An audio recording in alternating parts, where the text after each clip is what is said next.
Hey, Laura Spaulding here, where I talk about personal finance, real estate, and business. Today, I'm going to talk about how I was able to purchase my first multifamily property.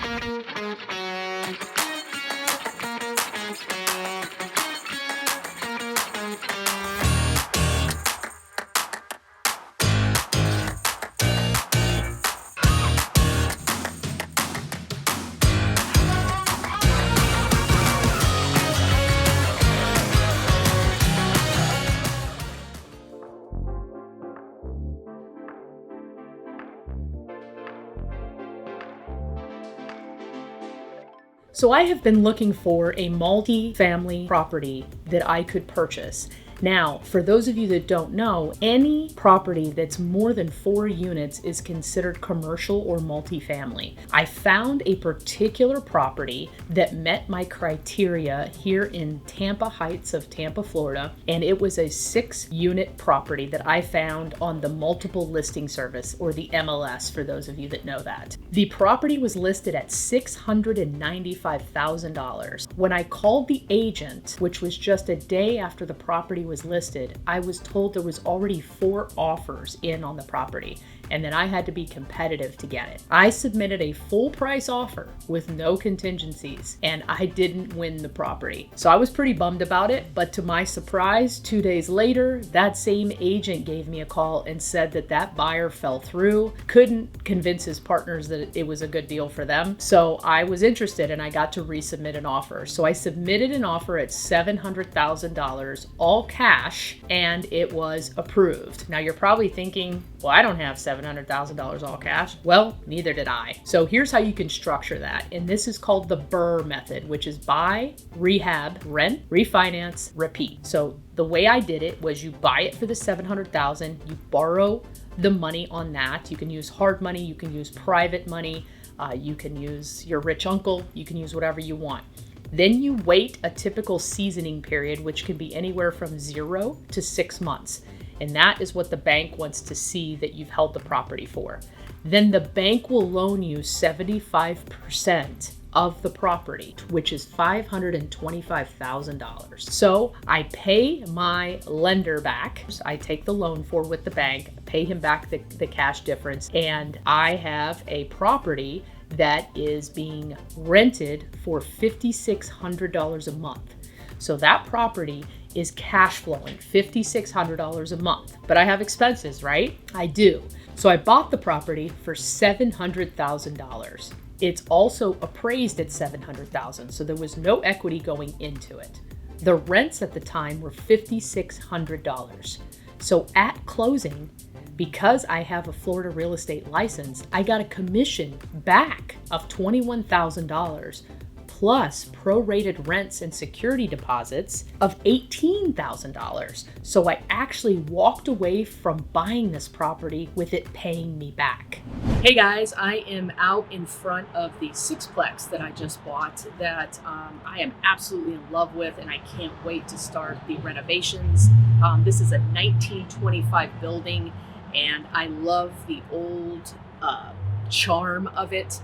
And it has great bones, and I can't wait to renovate it but keep the integrity of the age of it. So I'm going to show you one of the units here that the tenant just moved out, and I'm going to renovate the entire thing. So I'm excited to show you what I'm going to do.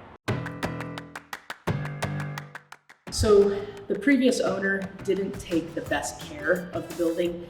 You can see things like painting over the original hardwood floors. You can see air here. There's no threshold between the door and the inside of the apartment. It's been painted over so many times that it needs spruced up here. So let me show you the apartment. All right, so I'll show you the current layout of it and show you how I'm going to change it. So this is or was where they were using it as their bedroom. So it's pretty small, it's pretty long, kind of odd shaped, not a lot of storage or closet space. So my plan here is actually to turn this room into the kitchen. I'm gonna knock down this wall right here, and I'll have an L-shaped kitchen. And then it's going to be opened up into this family room here. We're getting rid of the window units, and we are going to put in central heat and air. So this will be the main door now. It's kind of an odd setup. We have 2 front doors, so I'm gonna drywall that off. And then this will actually be a master bedroom instead of a kitchen. So it makes more sense to me to turn this into a bedroom because you have the bathroom right here. So the kitchen will all be, brand new, everything moved out. So I'm super excited about this because we're gonna take out the shower and make an actual shower and bathtub and move the water heater over to this closet here and actually put in a stackable washer and dryer in this closet area.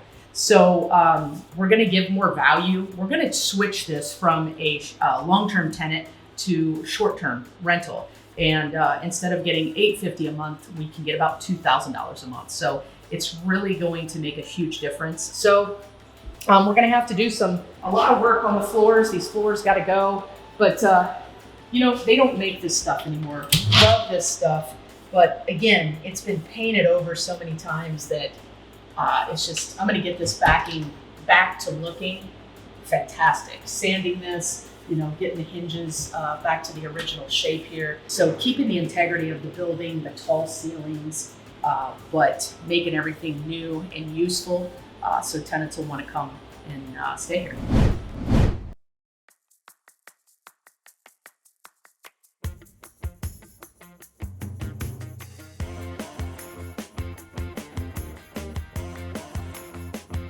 What are you gonna be doing here today? Demo, cleanup. This goes to show you how old this place is. I mean, it's 1925, almost 100 years old. Unfortunately, the previous owners didn't maintain the integrity of it. There's some massive termite damage on the original hardwoods. Some of the lap has termite damage as well. You can see right here, that's major termite damage. So what we're doing is obviously not only changing the layout of the apartment, but I'm trying to restore some of this stuff that's from 1920s. So what I'm gonna do is I'm having floors made that match this, doors, trim, windows. I'm having the original windows repaired to try to maintain that. And then the bathroom is kind of the biggest thing right now because we're running plumbing over to the new kitchen. It's all over there. And this will all be an open concept. We're standing in the future bedroom. So we got a lot of things going here, and I'm trying to do all of this in 3 weeks. So pretty much.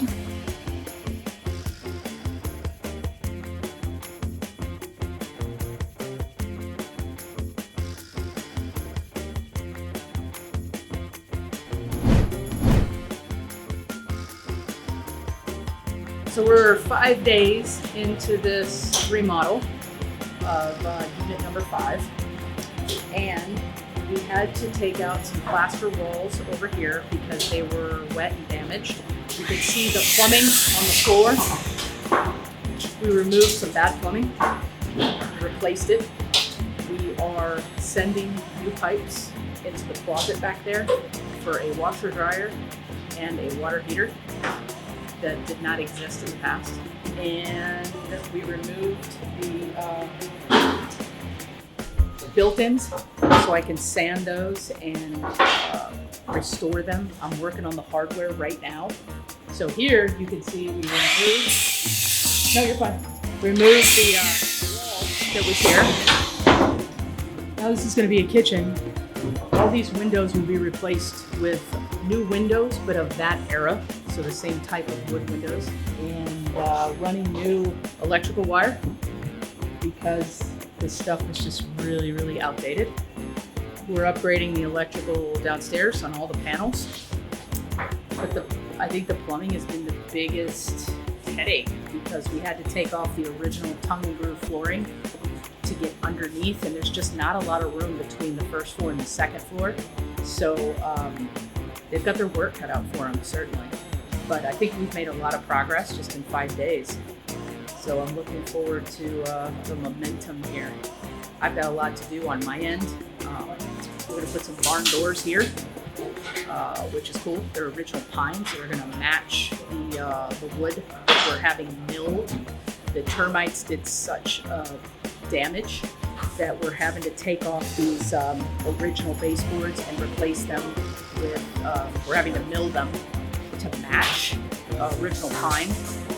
And we put some ceiling in to match as well. So we're gonna have new trim here that's going to maintain the same era, but it's going to be new in a modern place. So once we're done with this unit, then we're gonna move over to another unit and do it all over again, rinse and repeat.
So what I decided to do is to keep this, and I sanded down these doors, lots of paint, stripper type stuff. Well, there was a ton of imperfections in the wood, so I ended up having to paint it black, which will go nicely with the bathroom floor.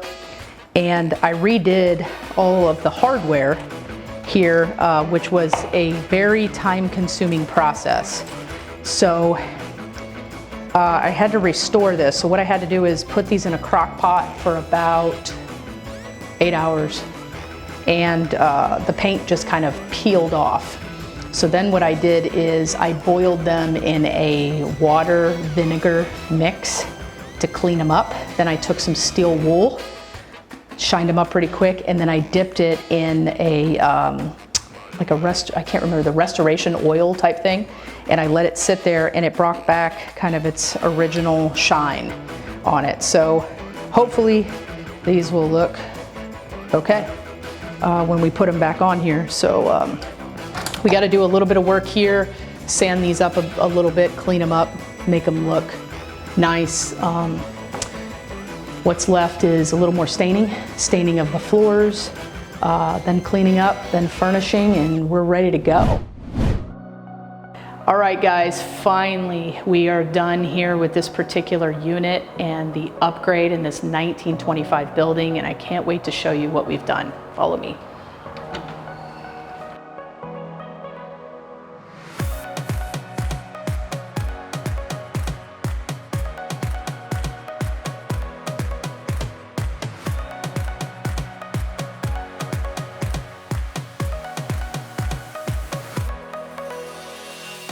So, original tongue and groove floors, stained them, polyurethaned them, and then went with the 8-inch baseboards as well.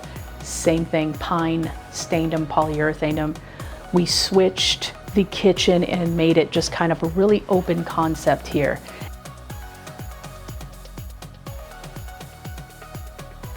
So we added a door here to get some privacy to the master bedroom since this is kind of open here. And I decided to do a barn door. I thought this was a cool idea to do one here and in the bathroom.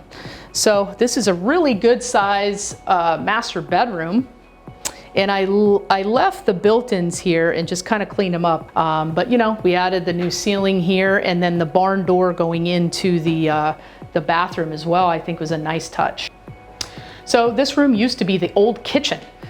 It was really weird layout here. So I felt that it was more appropriate to be a master bedroom with an actual true ensuite. So I added central heat and air in every unit on the second floor, and I'm also adding washers and dryers in each unit, which makes them desirable. So by adding the central heat and air and the washer and dryer, it just makes it more desirable for somebody to be here. So the floor is all brand new tile here with a kind of a newer modern design. That window was completely wood rotted, so I had to have that made, and we opened it up a little bit more. And then redid the clawfoot tub. If you remember, there was a wall right here with a weird kind of opening. So this is the back of the built-ins. So I removed this wall and basically created a stackable laundry unit here. And then we'll have some storage placed here for somebody. So it's a nice big bathroom. And you know, again, it's for one person, a one bedroom apartment. So I think it turned out great. It's super comfortable, very low maintenance, and just really modern for them, still maintaining kind of the age of the building. Soft door closes, plenty of storage space in these new cabinets. That was one of the biggest complaints from the old tenants and the current tenants, is their kitchens have no space to them whatsoever. So we put in all kind of modern stuff here for them to be able to store as much as possible. And then of course we did some soft close drawers here and then a butcher block countertop. So there's plenty of counter space here, a lot of modern stainless steel appliances, and then of course, you know, brand new faucets and water heaters, and are all now up in the attic. The attic was huge and that space just wasn't being utilized. So we put the water heater up there and we put the air handler up there for the central air units.